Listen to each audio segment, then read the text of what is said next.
옆에 보시고요, 아름다운 당신을 보니 내 가슴이 뛰기 시작합니다. 아름다운 당신을 보니 내 가슴이 뛰기 시작합니다.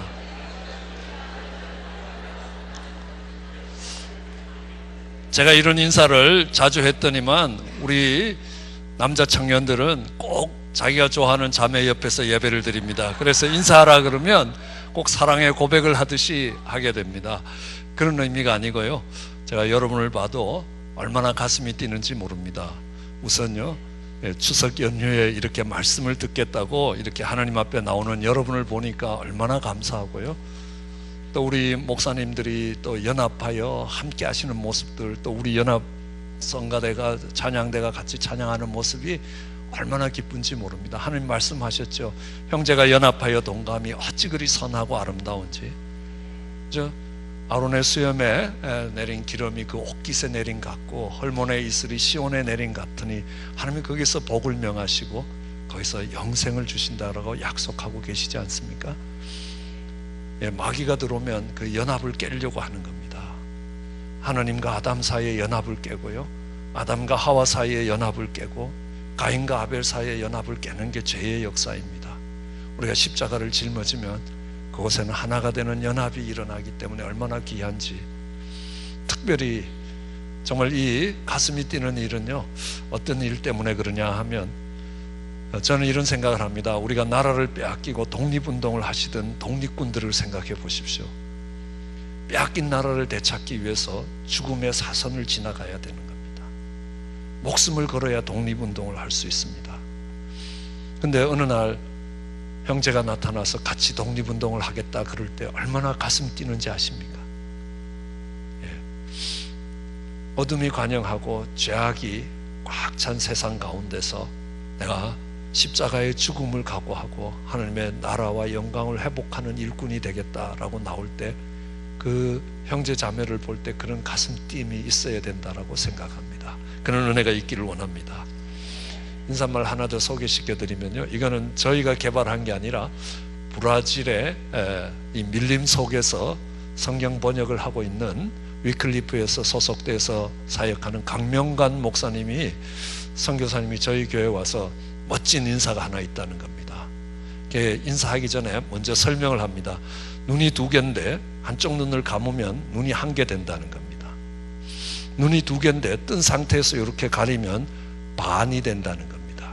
그러니까 꼭 이 인사를 할 때는 한쪽 눈을 감으신 상태에서 반을 가리고 하셔야 되는 겁니다.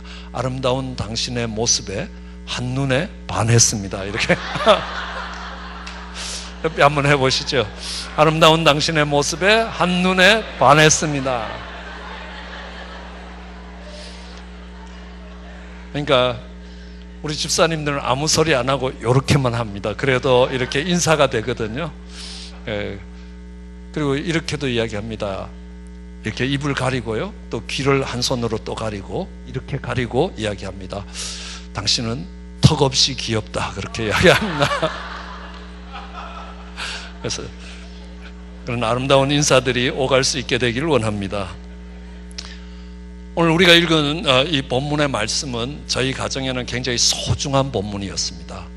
왜냐하면 저희 가정에도 아브라함의 가정과 같이 똑같은 어려움이 있었습니다. 저희 아내 자궁에 큰 혹이 생겨서 자람으로 인하여 더 이상 아이를 가질 수 없다, 이건 도저히 불가능하다, 의학적으로 가능하지 않다라는 판정을 서울대 의대에서부터 그리고 미국을 와서 미국의 많은 의사들과 또 대학병원에서 똑같은 진단을 받게 됩니다. 그런데 성경을 읽어가는데 하나님이 아브라함에게 100세의 아들을 주시는 것입니다. 불가능을 가능케 하는 믿음이라는, 어떻게 불가능하다라고 이야기할 때 하나님이 아브라함에게 정말 아들을 주시는가? 우리는 아들을 주셨다는 사실보다 더 소중한 것은 how, 어떻게 그렇게 할 수 있었느냐는 겁니다. 여러분들은 한번 오늘 본문을 읽어보시면요, 아브라함은 죽은 자를 살리시는 그 하나님을 믿었습니다. 없는 것을 있는 것처럼 부르시는 그 하나님을 믿었습니다. 자, 나이가 100세가 돼서 정말 도저히 바랄 수 없는 중에 바라고 믿었다는 겁니다. 믿음이 약해지지 않았다. 믿음이 더욱더 강해져서 정말 믿음이 없어서 하나님의 약속을 의심치 않았다는 겁니다. 무식하게 믿었느냐? 아니라는 겁니다. 자신의 몸이 죽은 것 같음을 알고도, 사라의 태가 죽은 것 같음을 알고도 현실을 그냥 눈 감고 모르는 척하고 믿은 게 아니라 눈앞에 펼쳐지는 현실이 그렇다는 것들을 몰랐던 것 아니라는 겁니다. 그럼에도 믿음에 약하여지지 않고 믿음에 굳게 서서 하나님께 영광을 돌렸더라 라고 이야기를 합니다. 아멘이십니까? 그럼 아멘을 굉장히 잘 하시는데요, 저는 안 되더라고요. 어떻게 이렇게 믿을 수 있는가? 나는 안 된다라고 이야기하고 하나님이 정말 아들을 주시겠다는 그 약속의 말씀을 받고 그 약속의 말씀을 붙들고 가는데 1년, 2년, 3년 지나니까 내가 하나님 말씀 잘못 들은 거 아닌가? 내가 괜히 불가능한 거를 한다고 이렇게 생각한 거 아닌가? 막 흔들리기 시작하더라고요. 분명히 시작할 때 하나님이 주신 그 약속의 말씀을 붙들고 그렇게 시작했는데 흔들리는 겁니다. 야, 과연 내가 믿음이 있는가 없는가부터 회의가 들기 시작하는 겁니다. 내가 믿음이 없어서 하나님의 약속을 의심하는 게 아닌가? 그러고 보니까 믿음이 뭔지를 알아야 믿음이 있는지 없는지를 알겠습니다. 믿음이 뭐냐? 뭐 이렇게 집회를 하고 은혜를 받을 때는 내 삶 전체를 하나님께 드릴 수 있고 내 하나님만을 위해서 살 그런 마음의 도전들도 생기는데, 집에 가서 아내랑 한번 부부싸움을 하고 나면요, 신앙생활 다 때리치우고 옛날에 술 먹던 시절로 돌아가고 싶은 겁니다. 나 교회 안 가라는 겁니다. 제가 보니까 모태신앙들은 이렇게 시험이 들면 나는 주일날만 교회 가 이렇게 이야기하는 겁니다. 근데 우리처럼 불신자 시절이 길었던 사람들은 때려치우면요, 나 교회 안 다녀 이렇게 되는 겁니다. 아, 이게 내려가는 바닥이 다르구나. 그래갖고 이 모태신앙이 얼마나 축복인지, 그래도 주일은 교회에 오니까 또 하나님이 회복시킬 기회를 주시지 않습니까? 그래서 이 믿음의 유산이라는 게 소중하다 하는 생각을 했습니다. 믿음을 곰곰이 고민했습니다. 많은 분들에게 믿음이 뭔가를 물어봤습니다. 한국에서는 그렇게 믿으려고 노력했는데 안 믿어지고, 미국 가서 은혜를 받으니까 하나님이 살아계신 게 믿어지는데, 또 부부싸움 하면 또 내가 믿음이 없는 것 같고, 야, 내가 진짜 믿음이 있는 건가 없는 건가? 믿음이 뭔가? 그래서 우리 선배님들에게, 목사님께 물어봤는데 선배님과 목사님들이 믿음에 대해서 설명을 해주는데 저는 그게 깨달아지질 않는 겁니다. 이런 부흥회가 있으면요, 정말 강사님을 집으로 초청해서, 그것도 로비를 많이 해야 초청할 수 있습니다. 그래서 정말 식사 대접을 잘 해드리고 믿음이 뭔가 물으면요, 목사님이 잘 설명해 주시는데 저는 여전히 못 알아듣는 겁니다. 히브리서 11장이 믿음장이라고 해서 저희 딸하고 같이 앉아서 히브리서 11장을 다 외웠습니다. 그런데도 믿음이 뭔지 모르겠습니다. 분명히 믿음은 바라는 것의 실상이요 보지 못하는 것들의 증거라. 영어로 해도 하나도 어려운 게 없습니다. 바라는 것, what I hope. 내가 바라고 있는 것에 대해서 be sure, I'm sure 할 때 그렇게 하는 것, be sure of what we hope for. 모르는 단어 하나도 없습니다. 그런데도 그게 무슨 말인지 깨달아지질 않는 겁니다. 그래서 곰곰이 생각도 하고 기도도 하고 하는데요, 한 그렇게 2년이 지난 뒤에 어느 날 저희 딸이 아짱아짱 와서, 아직 국민학교도 들어가기 전에 이렇게 이야기하는 겁니다. 아빠 생일에 내가 이쁜 볼펜을 하나 사드릴게요. 그래요. 제가 새 볼펜을 갖고 이렇게 글씨를 쓰는 것을 취미로 여길 그런 때였습니다. 그래서 좋은 볼펜이 있으면요, 너무너무 소중하게 간직을 하고, 야, 이거 참 잘 만든 볼펜이다 이러고 있는데, 저희 딸도 옆에서 보더니만 아마 아빠 생일에 볼펜 사주겠다는 겁니다. 그래서 제가 그랬으면 참 좋겠다 영어로 대답했습니다. I hope so 그랬어요. 근데 갑자기 번개가 팍 치듯이 하나님이 너 왜 hope so 하느냐라고 물으시는 겁니다. 제가 저희 딸에게 네 생일에 이쁜 바비 인형을 하나 사주겠다. 그러면 우리 딸은 뭐라고 이야기하냐면 I believe so 그래요. 영어로 그렇게 못하기 때문에 우리 딸은 나가서 바비 인형 생겼다 하고 자랑을 하는 겁니다. 근데 저는 나가갖고 이쁜 볼펜 생겼다가 자랑이 안 되는 겁니다. 그냥 생기면 좋은 희망사항이지 생긴 게 아닌 겁니다. 근데 우리 딸은 바비 인형 생겼다라고 자랑하는 겁니다. 그럼 두 개 다 똑같이 약속에 대한 반응입니다. 누군가가 앞으로 다가올 생일에 선물을 사주겠다는 약속인데 제가 저희 딸에게 한 약속은 저희 딸은 믿음으로 받았고 저희 딸이 한 약속은 저한테 바라는 것에 그쳤습니다. 저희 딸에게는 바라는 것들의 실상이 된 겁니다. 아, 이렇구나. 이 두 개의 차이를 잘 찾으면 믿음이 뭔지를 알 수 있겠다라는 생각을 했습니다. 보니까 우선 다른 게 있습니다. 저는 우리 딸에게 바비 인형 한 개가 아니라 10개도 사줄 수 있는 능력이 있습니다. 근데 우리 딸은요, 이쁜 볼펜이 얼마나 비싼지 몰라요. 예, 비싼 볼펜은 몇백 불씩 하지 않습니까? 뭐를 이쁜 볼펜이라고 생각할지 모르지만 10불, 20불 되는 것도 그때 국민학교도 들어가지 않는 우리 딸이 절대로 돈을 모아 놓은 것 같지 않아요. 동전 몇 개 들고 그렇게 이야기한 것 같습니다. 그죠? 그러니까 우리 딸은 능력이 없는 겁니다. 아, 능력에 대한 개런티가 돼야지 이게 믿음으로 가는구나. 근데 또 한 번 더 생각했습니다. 제가 이 생일에 바비 인형 사주겠다. 그래서 우리 딸이 와, 바비 인형 생겼다 하고 자랑을 했는데 생일날 친구들하고 파티하는데 아빠가 들어와. 아빠 내 바비 인형. 그러면 아빠 잊어먹었다, 내일 사줄게. 그러면 어떻게 됩니까? 괜히 믿고 자랑했다 망신당한다 이렇게 될 거 아닙니까? 그렇죠? 근데 저는 그렇게 배웠습니다. 저희 목사님이, 그러니까 하나님의 사람들은 약속의 사람들이라. 신약과 구약도 약속의 말씀이다. 그 약속의 말씀을 믿는 사람들이다. 약속은 생명보다 중요하다는 것입니다. 아내와 남편의 관계는 약속의 관계라는 겁니다. 부모와 자녀는 혈연의 관계라는 겁니다. 혈연의 관계보다 약속의 관계가 훨씬 더 강하고 우선된다는 겁니다.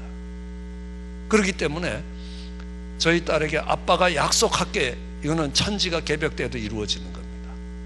아니면 I will try, 아빠가 노력해 보겠다. 그건 안 될 수도 있다는 것들을 이야기합니다. 그렇지만 아빠가 promise 한다, 약속한다. 그럼 우리 딸에게는 이미 이루어진 것입니다. 그게 생일날 나타날 것뿐이지 이미 이루어진 것입니다. 아, 그래서 믿음이라는 것은 미래 완료구나.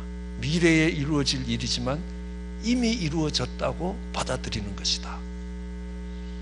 우리말 시제에 미래 완료가 없어서 내가 이 믿음을 이해하는데 한참 오래 걸렸구나, 이런 생각을 했습니다.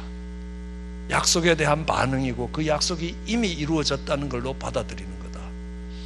근데 하나님이 아들을 주시겠다고 약속하셨고, 바디메오의 눈을 뜨게 하신 하나님이 아들을 주시겠다고 약속하셨고, 그 약속을 아멘으로 받았는데 이게 조금 가니까 약속이 흔들리는 겁니다. 처음에는요, 하나님이 주신 이 믿음도 흔들릴 수 있는가? 내가 착각하고 있지 않았나?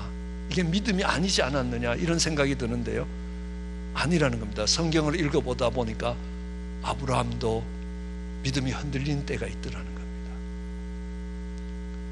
베드로를 보더라도요, 주시면 오라 하시옵소서 하니까 오라 그러니까요, 그 풍랑이는 밤바다 위에 뛰어내립니다. 목숨을 걸지 않으면요 절대로 뛰어내릴 수 없습니다. 믿음의 행동입니다. 무리를 걸었습니다. 얼마나 놀라운 기적이 일어납니까? 발걸음을 하나씩 옮길 때마다 기적인 겁니다. 근데요, 풍랑이 이니까요, 아이고 죽었다 그러니까 그만 믿음이 끝나버리는 겁니다. 그리고 물에 처박히더라는 겁니다. 아, 믿음으로 걸어가다가도 믿음을 놓치고 의심이 들어오면 믿음에 처박혀서 물에 처박힐 수 있다는 겁니다. 아, 이 믿음도 빼앗길 수 있다는 겁니다. 그럼 이제 아브라함은 어떻게 바랄 수 없는 중에 바라고 정말 믿음이 약하여져서 하나님의 약속을 의심치 않았느냐? 자신의 환경을 보면 다 불가능해 보인다. 사라의 태도, 사라의 폐경기가 지나도 한참 지났고 자기도 이미 늙었다는 겁니다. 그런데 어떻게 그 의심하지 않을 수 있을까? 너무너무 낙심됐습니다. 아브라함은 그래서 믿음의 조상이 됐나 보다. 나하고는 다른 사람인가 보다. 근데요, 창세기를 읽어가다가 창세기 17장에 가서요, 눈이 번쩍 떠졌습니다. 아브라함이 99세 때 하나님이 찾아오셨습니다. 정말 네게 아들이 있을 것이다. 그러니까 아브라함이 뭐라고 이야기합니까? 엎드려 갖고요 웃습니다. 하나님, 뭐 지금 이 나이에 무슨 소망이 있겠습니까? 그냥 차라리 내가 하갈을 통해서 놓은 이스마엘이 있는데 그도 내 아들 아닙니까? 그냥 새로 뭐 아들을 주시겠다 이런 소리 하시지 마시고 이 이스마엘을 축복해 주십시오. 그러니까 아니다, 네게 아들이 있을 것이다 그래요. 그 사라에게 가서 네게 아들이 있을 것이다. 그러니까 사라는요 속으로 웃었습니다. 이 속으로 호박씨 까듯이 이게 훨씬 더 무서운 겁니다. 그죠? 이 속으로 웃었다라는 말 속에는 원어적인 의미는 비웃었다는 뜻도 있습니다. 하나님 웃기는 소리 하지 말라는 겁니다. 말이 되는 소리 해라는 겁니다. 그러니까 너 웃었구나 그랬더니만 자기가 겉으로 안 웃었으니까 또 오리발도 냅니다. 저 안 웃었다는 겁니다. 너 웃었다는 겁니다. 네가 명년 이맘때 아들을 낳을 텐데 아들의 이름을 이삭이라고 하라. 이삭의 뜻이 뭐죠? 웃음이라는 겁니다. 네 그 공허한 웃음을 기쁨의 웃음으로 바꾸는 하나님이라는 겁니다. 야, 이걸 보니까 소망이 생겼습니다. 이 99세 때 아브라함 전혀 믿음 없는 모습입니다. 그죠? 그 99세가 되도록 하나님이 아브라함의 여정에서 얼마나 놀라운 일들을 많이 보여주셨습니까? 그죠? 애굽에 가서 와이프를 팔아먹었더니만요, 이 치사한 인간이 와이프를 팔아먹지 않습니까? 그것도 2번씩이나. 그죠? 처음 팔아먹은 건 믿음이 없다고 치지만 그러니까 이 100세에 가까이 돼갖고 아비멜렉 왕에게 또 팔아먹지 않습니까? 제가 미국 가서 살기가 힘들다고 우리 아내를 사창가에 보내서 생활에 도움을 얻어야 되겠다 이런 생각도 안 했습니다. 근데 아브라함은요 2번씩이나 실행한 인간입니다. 이런 거지 같은 인간을 하나님이 믿음의 조상으로 세웠다면 누구든지 세울 수 있다는 겁니다. 우리는 아브라함의 위대함을 보는 게 아닙니다. 아브라함의 하나님의 위대하심을 보는 겁니다. 그래서 이 아브라함 보니까 전혀 믿음 없는 모습입니다. 그렇게 바로가 항복하고 네 하나님 대단한 하나님이라고 정말 수레에 실을 수 없을 만큼 보화를 가득 실어서 이집트를 내보내고, 롯이 잡혀갈 때 5개국 연합군이 싸워서 실패한 그돌라오멜 군을 향하여 318명의 가신을 갖고 와서 롯을 찾아올 수 있을 정도로 믿음의 담대한 역사들이 많았는데도 여전히 이제 그 하나님의 약속이 39년이 되니까 안 믿어지는 겁니다. 근데 성경의 말씀이 틀리지 않는다면 오늘 이 100세가 되었을 때 아브라함은 흔들리지 않는 믿음, 의심 없는 믿음에 들어갔다는 겁니다. 소망이 생겼습니다. 그러면 요 99세에서부터 100세까지 무슨 일이 일어났나 하고 창세기를 이잡듯이 읽어봤습니다. 근데 특별한 일이 없었습니다. 하나님이 가시는 길에 소돔과 고모라를 멸망시키시고 아브라함은 다시 한번 또 거지같이 아내를 팔고 그 아내를 돌려받는 그런 사건 이외에는 특별한 사건이 없었습니다. 하나님이 어떻게 하셨기에 아브라함에게 흔들리지 않는 믿음을 가질까? 이 키를 얻어야만이 이 불가능해 보이는 자리에서 이 불가능을 가능케 할 수 있는 믿음을 소유할 수 있게 되는 겁니다. 그래서 아브라함을 보면서 하나님이 하신 것들을 보니까요, 하나님이 아브라함을 데리고 나가셔서 이렇게 이야기합니다. 하늘의 별을 봐라, 네 자손이 저와 같이 많을 것이다. 바다의 모래를 봐라, 네 자손이 저와 같이 많을 것이라. 땅의 티끌을 봐라, 네 자손이 저와 같이 많을 것이라. 앞으로 네 자손이 많을 것이라고 말씀하시지 않고 하나님이 그 약속을 주실 때 굉장히 중요한 것 중에 하나가 그림을 그리도록 하셨습니다. 하늘의 별처럼, 바다의 모래처럼, 땅의 티끌처럼요. 이 그림을 그려야 되는 것이구나. 그림을 그리자라. 호주에 가서 목회자 수련회를 하는데 호주 교회들이 든든히 세워진 교회들이 꽤 있었습니다. 그래서 목사님 교회가 어떻게 이렇게 든든히 세워질 수 있었습니까? 그랬더니만 한국에서 어느 목사님이 목회자 수련회를 와서 내가 앞으로 섬기고 싶은 교회 그림을 그리라는 겁니다. 그러니까 어떤 분은 정통적인 교회 건물을 그렸고 어떤 분은 현대식으로 그렸고 거기에다가 교인이 얼마나 되면 될까 쓰라는 겁니다. 그래서 어느 분은 우리 교인이 250명이니까 500명이 되도록, 어떤 분은요, 야, 돈도 안 드는데 1000명 이렇게 써놓고요, 그걸 제일 잘 보이는 데 붙여놓고 계속 보면서 기도하라는 겁니다. 10년, 15년, 20년이 지나면서 교회가 다 그렇게 바뀌었다고 간증을 하시는 겁니다. 깜짝 놀랐습니다. 그리고 생각해 봤습니다. 그럼 박정희 대통령이 우리나라의 새마을 운동을 시작할 때 어떻게 했습니까? 2000년대가 되면 우리는 국민소득이 10,000불을 넘어갈 것이고 각 집집마다 차가 한 대씩 있고 방방이 테레비가 있을 것이다 그랬습니다. 70년 초반에요. 그래서 저는 그 대통령이 사기친다고 생각했습니다. 이 세계 역사 속에서 가장 빠르게 경제가 성장한 라인강의 기적의 그 속도로 성장해도 절대로 국민소득이 10,000불 못 간다는 겁니다. 2000년대는 30년이 채 안 남았다는 겁니다. 그 독일이 그 경제 성장을 할 수 있었던 것은 온 세계를 놓고 싸울 수 있을 만큼의 그들의 기술과 인력에 준비가 돼 있었던 겁니다. 전쟁에 망했을 뿐이지 그 기술이 어디 가겠냐는 겁니다. 우리는 기술이 축적된 것도 아니고 자본이 축적된 것도 아니고 인재가 양성된 것도 아니라는 겁니다.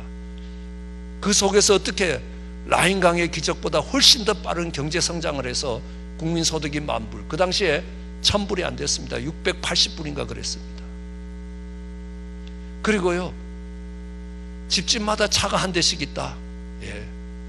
시골 동네에서요, 자가용 갖고 있는 사람 온 마을에 한 사람도 없었습니다. 온 면에 한 집도 없었습니다. 방방이 테레비가 있다고요. 저희 동네에 테레비 한 대도 없었습니다. 왜냐하면 우리 시골 동네는 그때까지 전기가 안 들어왔습니다. 그 언제 전기 들어올지도 모르는데 방방이 테레비가 있다고요.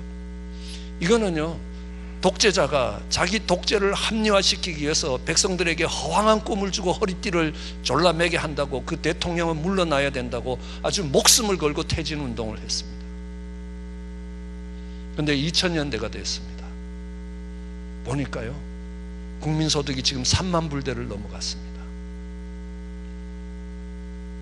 그리고 시골에 가봐도 집집이 차가 한 대씩 있습니다. 우리나라에 2,400만 대 차가 있습니다. 두 사람당 한 대꼴 있다는 겁니다. 4인 가족으로 보면 2대라는 겁니다. 평균이요. 그리고 시골 우리 아버님 댁에 가도요, 거실에 큰 테레비 있고 안방에 작은 거 하나 있고 건너방에 옛날에 쓰던 테레비 장롱이 한 개 더 있다는 겁니다. 방방이 테레비 다 있다는 겁니다. 저는 그렇게 생각했습니다.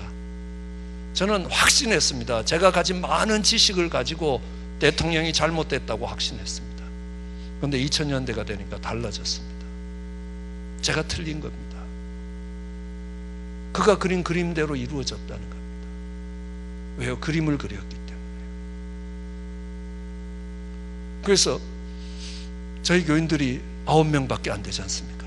그런데 어느 날 저희 교회에 한 자매님 딸이 결혼을 했습니다. 그래서 결혼식에 교회 건물을 빌려주니까요, 그 교회당이 꽉 차더라는 겁니다. 그래서 하나님께, 하나님 이거 보셨죠? 결혼식에 이렇게 오는데 하나님께 예배 드리는데 이 꼴이 뭡니까? 하나님 정말 이렇게 되기를 원합니다. 그래서 그 결혼식 때 그 그림을 그리기 시작했습니다. 지금요, 그렇게 3부 예배를 드리게 됐습니다. 우리 찬양 인도하시는 인도자가 있고 찬양팀이 3명이 있었습니다. 근데 찬양팀을 하는 자매님이 찾아왔습니다. 목사님, 저도 가정을 가진 주부입니다. 그래요. 그게 무슨 뜻이냐? 그러니까요, 목사님, 제가 수요 예배, 금요 예배, 주일, 그 다음에 또 뭐 집회 있으면 행사할 때마다 찬양팀에 서다 보니까요, 우리 가정이 파탄날 지경입니다. 이제 좀 찬양팀을 씌워야 되겠습니다. 그래요. 조금 있으니까 찬양팀이 3팀 될 테니까 그때까지만 조금만 더 기다리라. 그러니까 그 집사님이 나중에 저한테 이야기합니다. 그때 우리 목사님이 정신병자인 줄 알았다. 부흥을 너무 갈망하다가 이게 좀 맛이 갔다 이런 생각을 했다는 겁니다. 지금 찬양 인도자 1명에다가 찬양 팀원이 3명인데요. 이게 찬양 팀이 3팀이 된다니요. 근데 오래지 않았어요. 5년이 안 된 시간에 찬양팀이 5팀 됐습니다. 1부팀, 2부팀이 2팀입니다. 한 팀이 3주 들어오면 한 팀이 빠지고 또 3주 들어옵니다. 3부팀 한 팀 들어오면 또 한 부 들어오는 겁니다. 예, 금요팀이 따로 있습니다. 청년부 찬양팀 따로 있습니다. 하나님이 그렇게 된다는 겁니다. 너는 안 된다고 했지만 나는 그렇게 3팀이 서서 각 예배를 다르게 인도하는 것들을 그림을 그리고 있다는 것입니다. 2003년 선교대회를 하면서 청년 선교교회를 갔더니만 새벽 성가대가 있는 겁니다. 그 끝나고 물어봤습니다. 이 새벽 성가대가 요새 특별 새벽 기도 기간이냐고, 왜 성가대가 서냐 그러니까 우리 매일 섭니다 그래요. 그래서 돌아왔습니다. 그래서 우리 음악 전도사님 보고 야 새벽 성가대 만들어라. 그러니까요 목사님이 아무리 음악에 무식해도 새벽에 어떻게 성가대가 섭니까? 새벽엔 음이 안 나오는 겁니다. 두음이 떨어진다는 겁니다. 그렇기 때문에 성가대가 선다는 건 너무 무리입니다. 야, 내가 무리인지 그건 모르겠는데 그 교회에 성가대가 서면 우리가 다른 하나님을 섬기냐? 야, 너 서라. 그리고 신방 전도사님 서라. 그리고 우리 아내 빌려주겠다. 혼자 하면 독창, 둘이 하면 중창, 셋이 하면 합창이라는 겁니다. 새벽 성가대 세워 이렇게 됐습니다. 그래도 하나님이 은혜 주셨어요. 6명이 시작했습니다. 뭐 반주자도 없고 지휘자도 없습니다. 예, 한 분이 가서 첫음을 땡 치면 그때부터 시작이 되는 겁니다. 2003년, 2002년 어간이나 2003년이 되기 직전이었습니다. 그래서 이야기했습니다. 새벽 성가대가 곧 20명이 될 테니까 기도하자라는 겁니다. 그러니까 또 저를 정신병자 취급합니다. 목사님, 새벽 예배 나오는 사람이 20명이 아닌데 어떻게 새벽 성가대가 20명이 됩니까? 너는 그럴지 모르지만, 너는 지금 현실을 보고 안 된다고 이야기할지 모르지만 나는 믿음의 그림을 그리고 기도한다는 겁니다. 내가 20명 되는 날 아침 사겠다 그랬습니다. 그래서 20명 되는 날 아침 샀습니다. 그래서 성가대가 곧 30명 될 거다, 아침 살 거다 그랬더니만요 곧 30명이 됐습니다. 아침 샀습니다. 새벽 성가대 곧 40명 될 거다, 그럼 아침 살 거다 그랬습니다. 그래서 40명이 돼서 아침 샀습니다. 근데요 40명 아침을 사보니까 돈이 이만저만 들어가는 게 아닙니다. 그래서 야 다시는 안 사야 되겠다. 이런 약속 계속하면 파산하겠다 싶어서 안 했더니만요 요즘 다시 까꿀로 줄어서 한 20명대로 내려갔습니다. 믿음의 그림을 그렸다는 겁니다. 미국 어느 자매님이 간증합니다. 아들이 뱃속에 있을 때 남편이 죽었다는 겁니다. 그래서 그 아들의 미래에 대한 그림을 그렸다는 겁니다. 하나님, 이 아들이 어느 대학 무슨 과를 졸업하고 이렇게 20가지를 적고 그 한편에는요 성경책 뒷적에는 우리 며느리가 이렇게 되게 40가지를 놓고 성경을 필 때마다 기도했다는 겁니다. 이렇게 이야기합니다. 목사님, 그 40개에서 하나도 땅에 안 떨어졌습니다. 하나도 땅에 안 떨어진 게 아니라 하나님이 내 기도를 들으시고 계시다는데 너무너무 감동이 됐습니다. 믿음의 그림을 그리는 겁니다. 세상 사람들은요 자기 하고 싶은 그림을 그리는 겁니다. 근데 우리는 뭡니까? 하나님의 약속의 말씀이 믿음의 그림이 되는 것입니다. 그 차이입니다. 하나님, 이 약속의 말씀이, 하나님 내게 주신 이 약속의 말씀이 믿음의 그림이 되게 하여 주시옵소서. 믿음이 되게 하여 주시옵소서. 그렇게 하면요 새로운 꿈이 시작되고, 아브라함에게도 15장에 와서 하나님이 그렇게 그림을 그려주셨습니다. 근데요 99세에 오니까 아브라함의 믿음이 여전히 파산하는 겁니다. 그것만 갖고 안 된다는 겁니다. 어떻게 되느냐? 새마을 운동도 정말 그 비전을 제시한 것 말고 아주 중요한 게 하나 있습니다. 그게 뭐냐면 잘 살아보세, 잘 살아보세. 우리도 한번 잘 살아보세요. 제가 모슬렘권에 가도요 하루에 5번 그 정말 지직하는 앰프에 기도할 시간이라고 아주 불경에 오던 스피커가 나오는 겁니다. 그래도요 5번밖에 안 되는 겁니다. 근데 저희 시골 동네는요, 이장님 찢어진 그 마이크로 하루 종일 나오는 겁니다. 이놈의 라디오를 틀어도 채널마다 다 나오는 겁니다. 아유, 이 소리 지겨워서 이 땅에 못 살겠다라는 생각이 날 정도로 그냥 퍼붓는 겁니다. 그게 국민의식이 개조되는 겁니다. 독일이 그렇게 했습니다. 독일이 세계대전을 일으킬 때에 독일의 많은 양심을 가진 사람들과 지성인들이 반대했습니다. 그런데 히틀러가 모든 채널에 장악을 하면서 계속 퍼부었습니다. 그걸 프로파간다라는 단어로 시작했습니다. 새로운 단어가 만들어졌습니다. 그러면서 이 독일 사람들이 저희 집단 체면이 되듯이 달라지기 시작하는 거예요. 이거 반복을 해야 되겠구나. 하나님이 그림을 그리는 것만으로 안 될 때에 하나님이 하신 게 뭐냐면 아브라함의 이름을 바꿔주셨습니다. 아브라함을 아브라함으로 바꾸셨습니다. 99세 때 오셔서 그렇게 됐습니다. 저는 뭣도 모르고 이름을 지었습니다.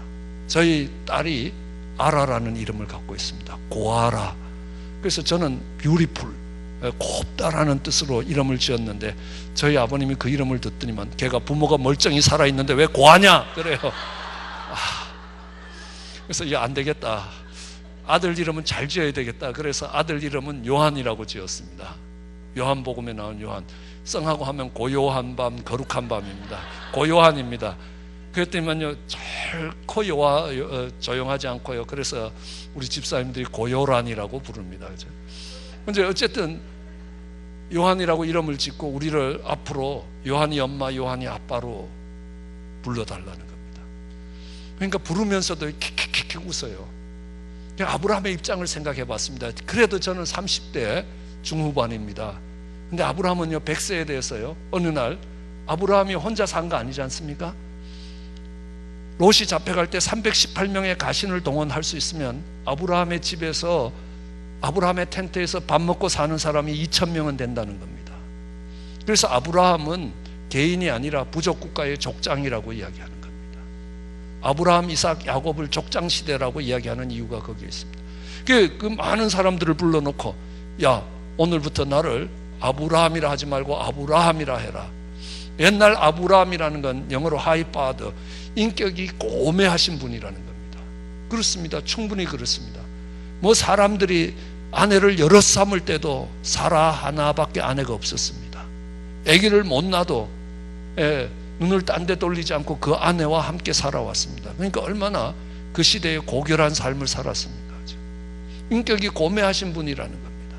그런데 아브라함이라는 이름은 Father of all nations, 열국의 앱이라는 겁니다. 자식이 10나라를 이루는, 근데 사라는요, 열국의 M이라는 겁니다. 둘이 방에 앉아서 자식은 하나도 없는데 열국의 앱이, 열국의 M이, 열국의 앱이, 열국의 M이 얼마나 그러겠습니까? 종들에게 앞으로 날 아브라함이라 불러라, 열국의 앱이, 이렇게 부르면서요, 킥킥킥 웃으면서요, 우리 주인님 드디어 자식 기다리다 노망했다, 이렇게 되는 거 아닙니까? 노망 수준이라는 겁니다. 하나 낳기도 힘든데 열국이라고 이야기하는 겁니다. 저희도 이름을 바꿨습니다.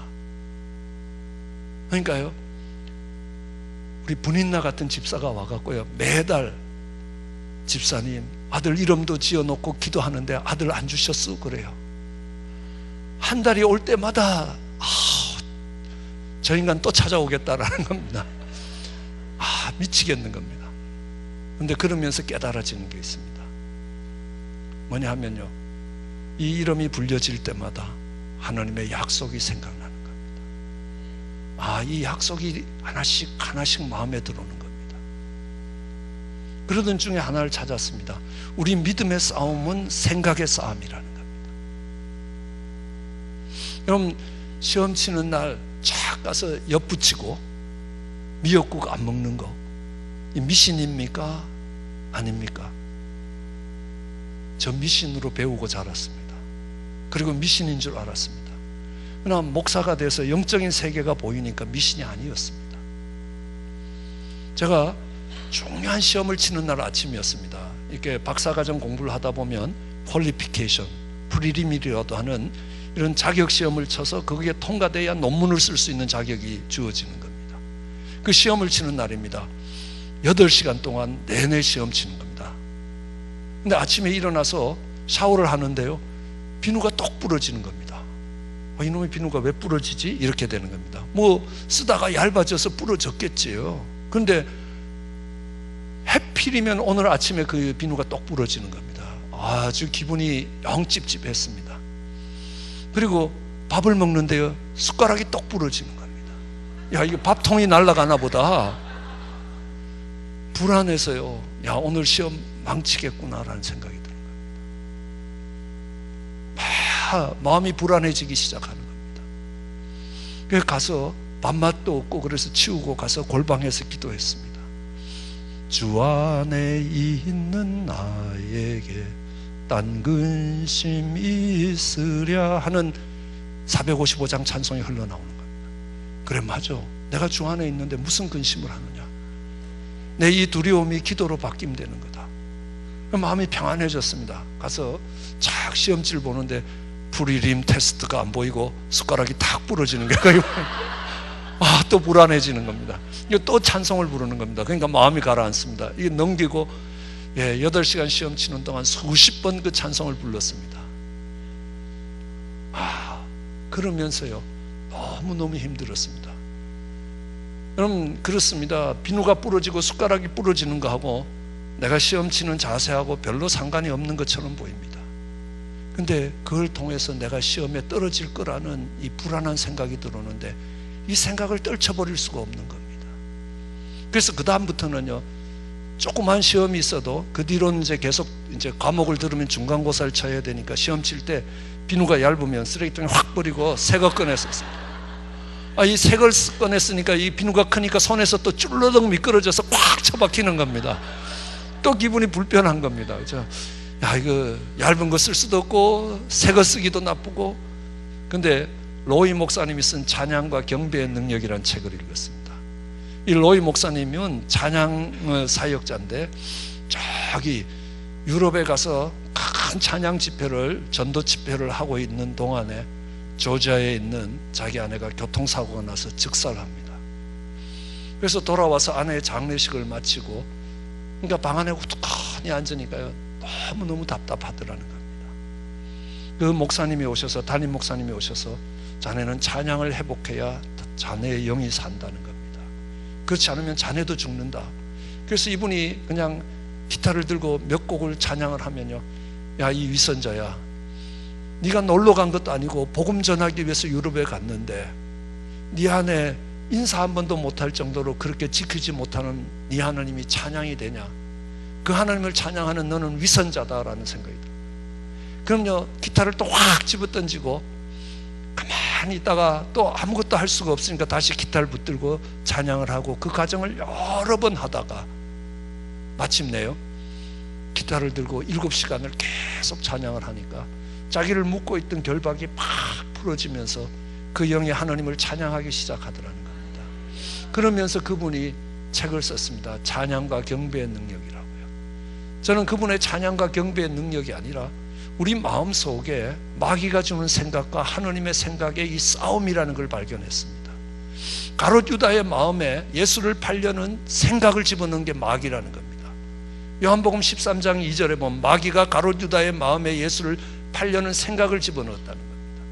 예수님이 베드로에게 너는 내가 누구라고 하느냐? 주는 그리스도여 살아계신 하나님의 아들입니다 하고 위대한 신앙 고백을 했습니다. 그러고 난 뒤에 이제는 내가 예루살렘에 올라가서 대제사장과 서기관들에게 고난을 받고 십자가에서 죽고 사흘 만에 살아나겠다 그랬을 때 베드로가 뭐라고 이야기합니까? 와, 죽었다가 살아나시겠습니까? 대단하시네요. 이렇게 안 하고요, 주님이 죽으시면 안 됩니다. 왜요? 전 인정이라고 생각합니다. 차라리 내가 죽지 왜 주님이 죽으십니까? 그죠? 그 말은 성경에 없습니다. 그래도요, 베드로가 주님이 죽으시면 안 됩니다 그랬을 때 예수님이 뭐라고 이야기합니까? 이 사탄아 물러가라. 네가 하느님의 일을 생각하지 아니하고 사람의 일을 생각한다는 거예요.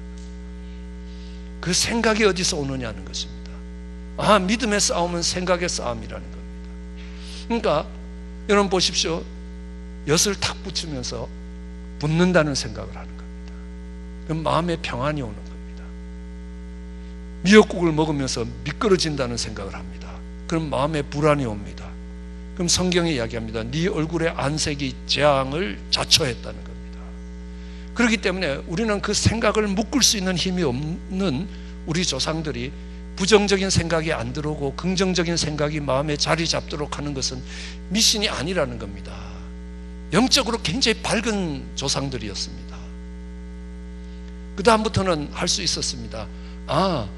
이 내 속에 이 나쁜 생각들을, 부정적인 생각을 집어넣는 것이 마귀라는 겁니다. 내가 요 비누가 떡 부러지면서 시험에 망칠 거라는 요 생각을 집어넣는 마귀야, 내가 안 속는다. 이 생각은 예수 이름으로 묶여라. 그럼 묶이더라는 겁니다. 생각을 묶을 수 있다는 것입니다. 그럼 이 생각이라는 건 얼마나 무서운지 모릅니다. 우리는 애벌레가 호랑나비 되는 것, 이게 기어다니던 애벌레가 그걸 2차원이라고 이야기합니다. 날아다니는 3차원. 메타의 1승은 길이지 않습니까? 앞뒤로 왔다 갔다 할 수 있습니다. 메타의 2승은 면적입니다. 앞뒤 좌우로 되는데요, 상하로는 안 되는 겁니다. 3차원은요 세제곱미터입니다.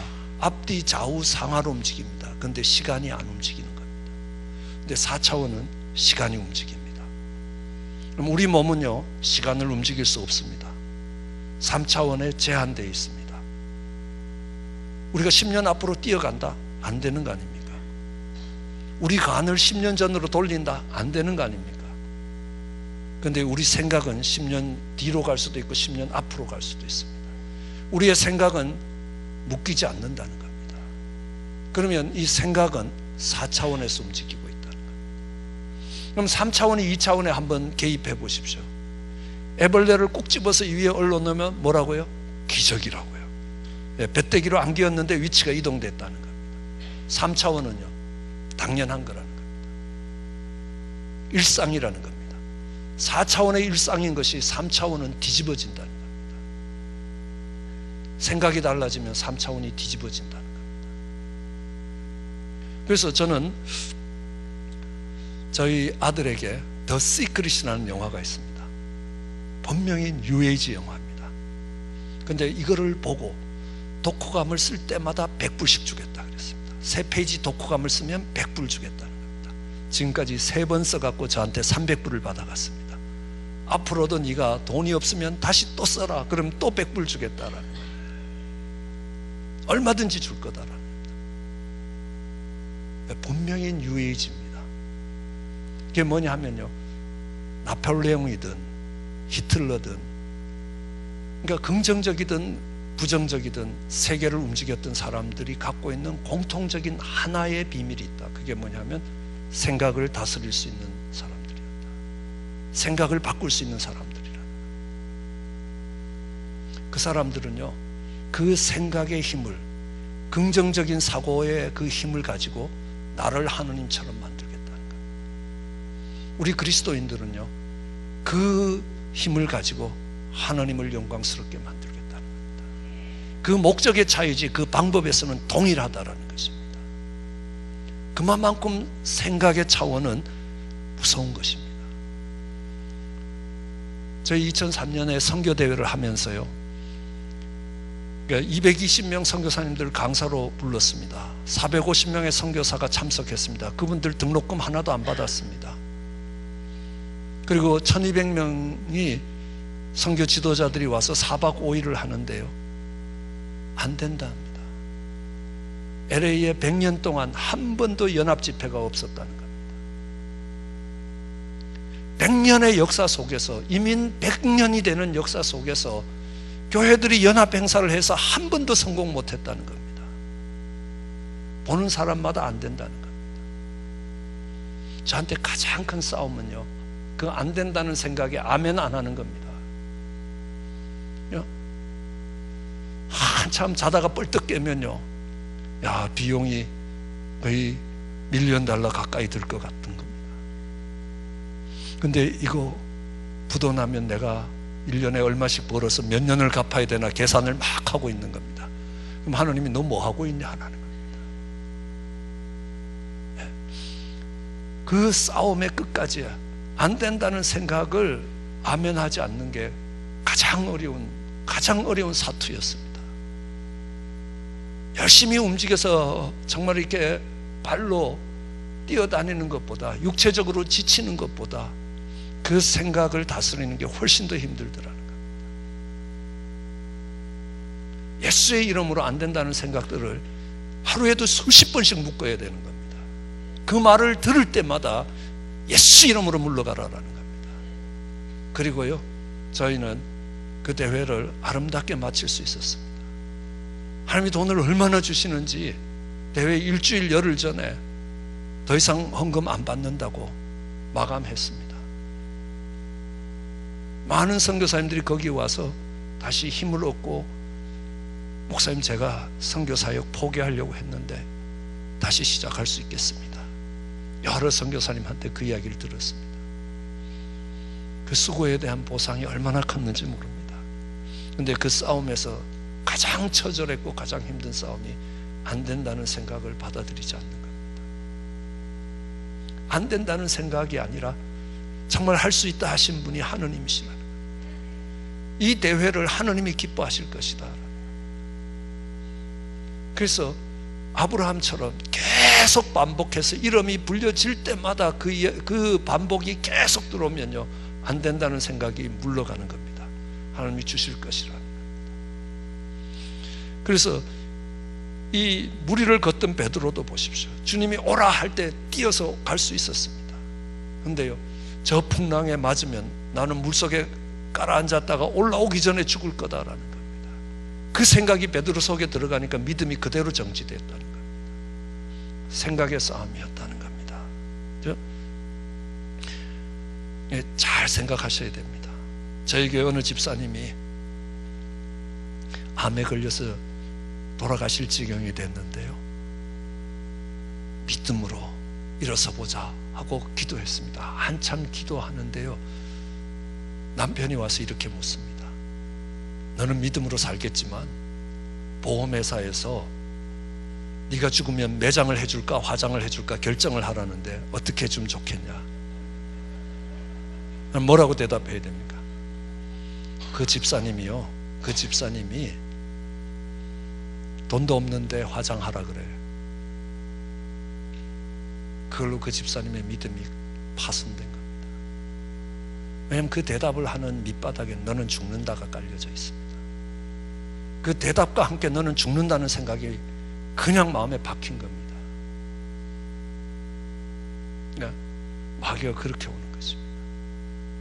우리 자녀들이요, 저희 교회 우리 꼬마들이요, 저를 얼마나 좋아하는지 모릅니다. 왜냐하면요, 저희 방에 캔디가 떨어지는 날이 없습니다. 그것도요, 최고급 캔디만 갖다 놓습니다. 캔디 값이 꽤 많이 들어갑니다. 그리고 이야기합니다. 오면요, 너는 누굴 닮아서 이렇게 이쁘니? 너는 누굴 닮아서 이렇게 지혜로우냐? 이렇게 물어요. 그러면요, 엄마 닮았어요? 아빠 닮았어요? 몰라요 그래요. 아무 대답이 상관없습니다. 거기서 우리 목사님은 나를 이쁜 아이로 본다는 게 서로 주고받았습니다. 너 이쁘냐 안 이쁘냐? 그럼 저 안 이뻐요. 학교 가면 이쁜 애들 많아요 그래요. 근데 넌 누굴 닮아 이쁘냐라고 대답하는 순간에 우리는 서로 주고받은 게 이쁘다는 겁니다. 우리 목사님은 나를 이쁜 아이로, 지혜로운 아이로 봐주는 겁니다. 그러니까 목사님을 보면 그냥 좋은 겁니다. 마귀가 그렇게 우리 마음에 생각을 심는다는 겁니다. 어떤 생각이 들어오느냐라는 것들을 조심스럽게 봐야 되는 겁니다. 그럼 마리아에게 와서 가브리엘이 네가 아들이 있을 것이다. 아니 제가 처녀인데 어떻게 처녀가 아들 낳습니까? 아멘이 안 된다는 겁니다. 그죠? 그러니까 하나님이 쓰시는 방법이 뭡니까? 엘리자베스 봤냐? 그 할머니가 아기 낳으면 처녀도 아기 낳는다. 그럼 아멘이 됩니까? 안 됩니까? 되지요. 12살 난 회당장 야외로의 딸이 죽었을 때 네 딸이 살 거다 그랬을 때요, 그게 믿어집니까? 아멘이 됩니까? 안 되죠. 그러니까 하나님이 오는 길에 12년 동안 혈류병 앓던 여인을 고칩니다. 우리 딸이 태어나서 지금 사는 날 동안 단 하루도 건강하지 못하게 죽음의 과정을 지나가는 그를 고치신 예수님입니다. 그것도 예수님이 기도해 준 것도 아니고 이 여자가 뒤에 와서 정말 옷자락을 잡았는데도 나았다는 겁니다. 그러면 12살 난 죽은 딸이 살 거다 그랬을 때 아멘이 된다는 겁니다. 그 생각이 들어갈 수 있는 길을 열었던 것이라는 겁니다. 어떻게 그 생각이 우리 마음에 자리 잡느냐는 겁니다. 예, 그 생각이 뚫고 들어온 뒤에 그 다음에는 뭡니까? 계속 반복해야 되는 거예요. 복 있는 사람은 하나님의 율법을 즐거워하여 주야로 묵상하는 자라. 여호수아에게 이야기합니다. 네가 약속의 땅에 들어가면 이제 내가 모세에게 명했던 그 말씀을 주야로 묵상하고 항상 내 입에 있게 해라라는 겁니다. 그러면 네가 어디를 가든지 형통할 것이라는 겁니다. 무엇을 하고 어디에 가는 게 아니라라는 겁니다. 그 하나님의 말씀이 계속 반복되면서 마음의 자리를 잡는 게 중요하다는 겁니다. 그것이 불가능을 가능케 하는 기적을 만들어낸다는 겁니다. 안 된다는 생각이 몰려나가고 하나님이 하신다는 생각이 그 마음에 자리 잡는 것입니다. 저는 그렇게 생각합니다. 우리가 새로운 정말 멋진 복음의 말씀을 듣는다고 신앙이 자라지 않는 겁니다. 단순 집중 반복이라는 겁니다. 계속 반복합니다. 정말 그것이 마음에 박혀갖고 될 때까지. 제가 저희 교회에서 은혜라는 단어를 1000번도 더 설명했습니다. 앞으로 목회를 그만둘 때까지 1000번 더 할 겁니다. 왜요? 그 은혜가 무엇인지 알아야 네가 은혜로 사는 겁니다. 은혜라는 것은 받을 자격이 없는 자가 받은 선물입니다. 선물이 크다고 은혜가 큰 게 아닙니다. 받을 자격이 없어야 돼요. 저희 딸이 와서 아빠 용돈 주세요. 그래서 20불 줬더니만요, 땡큐 그러는데 입만 땡큐지 절대로 고맙지 않습니다. 근데 제가 시내 나갔는데 어떤 거지가요, 한 2시 3시쯤 이제 일이 바빠서 늦게 식당에서 밥을 먹고 나오는데 그 거지가 이렇게 인사를 하면서 선생님, 저는 아직 점심을 못 먹었습니다 그래요. 제가 얼마나 마음이 찔리는지. 목사는 배 터지게 먹고 나오는데 이분은 아직 점심을 못 먹었으니까 얼마나 배가 고픈가, 이런 생각에 제가 10불을 꺼내줬습니다. 그러면서 정말 중요한 거 하나를 배웠습니다. 복음은 이렇게 해야 되는 거구나. 저 좀 도와주세요. 그러면 제가 1불짜리 하나하나 2개 주고 왔을 겁니다. 그죠? 1불이 아닙니다. 점심을 못 먹었습니다. 그런 바람에 10불이 나갔습니다. 근데요, 그 다음에 제가 차를 몰고 나오는데 뒤에 백미를 보니까요, 아직 제 차 뒤에 대고 인사하고 있습니다. 이렇게 10불 받은 사람은 이렇게 고마워하는데 20불 받은 인간은 전혀 고마워하지 않습니다. 둘 다 아무것도 안 하고 받았는데요, 한 사람 받을 자격이 없고 한 사람 딸이니까 아빠가 책임져야 된다고, 자기는 받을 자격이 있다고 생각합니다. 받을 자격이 없는 자가 받으면요, 그때는 감사한 겁니다. 다툴 이유도 없는 겁니다. 예. 그렇게 정말 이것이 계속 반복되면서 은혜가 마음에 자리를 잡으면 은혜로 강하여지고 은혜로 살 수 있게 된다는 사실입니다. 그래서 새마을 운동도 계속 잘 살아보세요, 잘 살아보세요, 계속 반복한 겁니다. 저희 교회도요, 우리 집사님들이 지겹게 반복한다고 이야기합니다. 근데요, 잘 알고 있습니다. 그게 신앙을 만든다는 거예요. 그랬더니요, 분인나가 쫓아왔습니다. 나도 당신처럼 기도하면 아들을 낳을 수 있냐고요. 얼마나 통쾌한 소리. 당신은 안 된다 그랬습니다. 너무너무 기분 좋았습니다. 왜 안 되냐는 겁니다. 당신이 예수님을 믿어야 될 거 아니냐는 겁니다. 믿으면 될 거 아니야. 그래갖고 와갖고 교회에 등록하고 또 새신자 공부도 하고, 그래서 2년 만에 아들을 낳았습니다. 그래서 그 아들이요, 저희 교회에 와서 조기 유학했습니다. 볼 때마다 너는 나한테 감사해야 된다, 이렇게 이야기했습니다. 그러니까 불교 학생회 회장님이 쫓아왔습니다. 나도 아들을 낳을 수 있냐고. 당신도 안 된다고. 그러니까 예수님을 믿어야 된다고. 믿으면 될 거 아니냐고. 그래갖고 교회 와서 등록하는 바람에 불교 학생회가 해체됐습니다. 그리고 아들을 안고 한국에 갔습니다. 지금도 한국에 제가 들어가면 연락만 하면요, 제일 먼저 뛰어나와갖고 멋진 저녁을 사시는 분이 됐습니다. 좋은 집사님이 되셨습니다. 그렇게 내 경우가 됐습니다. 하나님이 이 생각을 다스림으로써 이렇게 일하시는 것이구나. 근데 그것만 갖고 안 되니까요, 하나님이 사라의 이름도 바꾸셨습니다. 이 사라의 이름은 뭐냐 하면 내가 불러야 되는 이름입니다. 입술로 고백해야 되는 것이라는 겁니다. 여러분, 이 말이라는 건 얼마나 중요한지 모릅니다. 마음에 가득한 것이 입으로 나오는 겁니다. 안 된다라고 이야기하면 안 되게 돼 있다는 겁니다. 어렵다 그러면 어렵게 돼 있다는 겁니다. 우리 아버지는 유림 본산의 아주 핵심 중에 핵심이라서 우리 아버님께는 복음이 들어가기 어렵다라고 생각을 하고 있었습니다. 그렇게 말했습니다. 그 동네는 꼴통이고 꼴통들이 절대로 예수를 안 받는다고. 그러니까 가서 아버님 예수 믿으십시오. 그럼요, 불호령이 떨어지는 겁니다. 그따위 소리 하려면 내 앞에 나타나지도 말아라. 제가 말을 바꿨습니다. 우리 아버지는 밥이다. 네. 왜요? 우리는 약속의 땅에서 메뚜기 같다 그랬을 때 그들은 약속의 땅에 못 들어갔습니다. 그때 뭐라고 이야기합니까? 민수기 14장 28절에 보시면요, 여호와께서 내가 내 삶을 걸고 맹세하노니 너희의 말이 내 귀에 들린 그대로 내가 시행하겠다는 겁니다. 우리는 약속의 땅에 들어가지 못하고 광야에서 유리하다가 죽게 될 것이라는 사람들은 다 죽었습니다. 아니다, 저들은 우리의 밥이다, 올라가서 그 땅을 취하자 했던 여호수아와 갈렙은 그 땅에 들어갔다는 겁니다. 그들이 내뱉은 말 그대로 하나님이 시행하셨다는 겁니다. 이사야서 57장에 보면요, 나는 입술에 열매를 짓는 여호와라는 겁니다.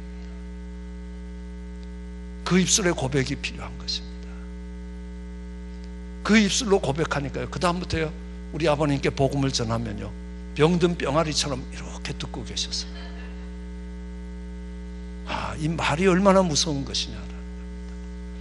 저희 교회에서는요, 매년 초가 되면 대화법에 대해서 말을 어떻게 해야 되는지 가르칩니다.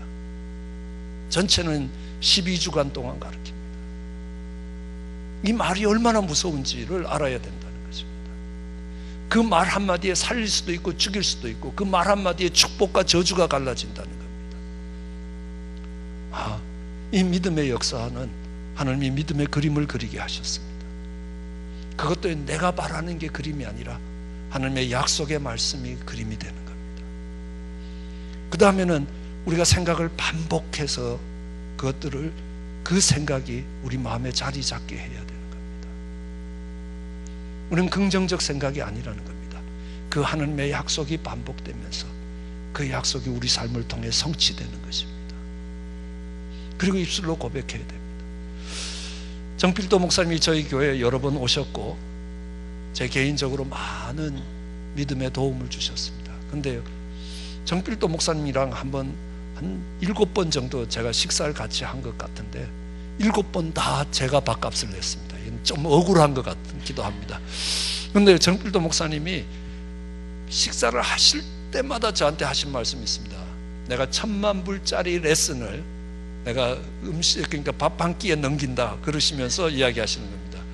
그게 뭡니까? 라고 이야기하니까, 고 목사, 목회를 할 때 좋은 걸 보고 좋은 걸 생각하면서 좋은 걸 말해라. 그러면 다 좋아진다는 거예요. 나쁜 걸 보고 나쁜 걸 생각하고 나쁜 걸 말하면 다 글로 잡혀간다는 겁니다. 그럼 잘 아시지 않습니까? 이 정필도 목사님도 굉장히 건축을 하면서 어려웠습니다. 정필도 목사 죽일 놈, 나쁜 놈, 그런 게 한 10페이지쯤 되는 브랭메일이 거의 매주 저희 교회까지 날라들어왔습니다. 신문에, 우리나라 신문에 막 대문짝만한 광고가 나고요, 재판이 걸리고 난리가 난 겁니다. 그때에 정필도 목사님이 하나님 일할 일꾼을 좀 주셔야 일할 수 있지 않겠습니까? 그러니까 어떤 일꾼을 주려라는 겁니다. 좋은 장로님을 달라고. 어떤 장로가 좋은 장로냐고. 자기에게 장로의 그림이 없었다는 겁니다. 그때부터 정필도 목사님이 하신 것이요, 재직 수련회를 하는데 한국에서 목회를 잘 하셨던 목사님들을 다 모셔서 아무 말씀도 하시지 말고 목사님 인생에 만났던 가장 좋은 장로님, 집사님이 어떤 분인가를 소개해달라는 겁니다. 이걸 계속 했더니만 그들 속에 나도 저런 장로가 되어야 되겠다, 저런 집사가 되어야 되겠다는 그림이 생기기 시작하는 겁니다. 그리고 좋은 걸 보고 좋은 걸 말하니까 좋아지는 것이라. 넌 설교 준비를 할 때도 가장 은혜 받을 사람을 생각하고, 설교를 할 때도 좋은 사람 쳐다보지도 말고 은혜 받는 사람들만 보고 설교하라는 겁니다. 그럼 다 그렇게 된다. 목사님이 가장 고통스러운 시간에 하나님이 깨닫게 하셨고 오늘의 수영로 교회가 되도록 만들어주신 말씀이라는 겁니다. 처음에는요, 밥 얻어먹으니까 미안하시니까 그러시는구나 그랬는데 한 4번째쯤 되니까요, 이게 아니구나라는 겁니다. 그리고 지금은요, 그 교훈이 천만불 가치가 있다고 생각합니다. 그럼 나쁜 시어머니를 보고 나쁜 시어머니를 묵상하면서 나는 절대로 저런 시어머니처럼 안 될 거라 그러면 반드시 그런 시어머니처럼 된다는 겁니다. 악을 보고 악을 생각하고 악을 말하면 악으로 잡혀간다는 겁니다. 너희는 악을 악으로 갚지 말라는 것입니다. 좋은 걸 보고 선을 보고 좋은 걸 생각하고 좋은 걸 말해야 된다. 그래야 그쪽으로 갈 수 있다는 것입니다. 그게 오늘 아브라함의 믿음이 굳건하게 들어갔던 이유라는 것입니다. 여러분, 스타워즈 영화를 보면요, 거기에 시커먼 탈을 쓴, 그러니까 악당의 두목이 있습니다. 부두목이거든요. 에이전트고요. 그 아들 룩은 해방군의 전사입니다. 둘이 광선검으로 막 싸울 때 이렇게 이야기합니다. 다크사이드 보스가요, 이 룩을 죽일 수도 있는데 안 죽이고, You hate your father, you will start your journey to the dark side. 네가 네 아버지를 미워하면 너도 악으로 잡혀올 것이다. 저는 우연히 우리 아들이 보는 그 영화를 보면서, 그 장면을 보면서 충격을 받았습니다. 와, 이게 영적 전쟁이다. 저희 옆집에요, 어떤 남편이 아내를 때려갖고 갈비뼈가 2개가 부러지고 담뱃불로 찢어갖고 온몸에 찢기고 정말 먹던 소주병으로 온몸을 찌른 그런 아주 괴팍한 남자가 영주권이 안 돼서 또 신학교 간다. 아우, 속이 뒤집어지는 거예요. 근데 볼 때마다요, 목사님 안녕하세요 하고 인사를 하는데요, 아침에 그 인간을 보면 하루 종일 재수가 없습니다. 교회 가도 기도가 안 되는 겁니다. 근데 깨달았습니다. 이 악을 보고 악을 미워하면 악으로 잡혀간다. 이래갖고 목사들이 다 무너지는구나 라는 겁니다. 그러면서 그때부터 좋은 걸 보고 좋은 걸 말하고 좋은 걸 생각했다는 겁니다. 그걸 계속 반복하면 하나님의 그 약속의 말씀이 성취되는, 불가능이 가능해지는 믿음의 역사를 만들어갈 수 있게 될 것입니다. 그런 은혜가 우리 모두에게 있기를 원합니다. 우리 한번 같이 기도하시겠습니다. 하나님, 믿음의 그림을 주시기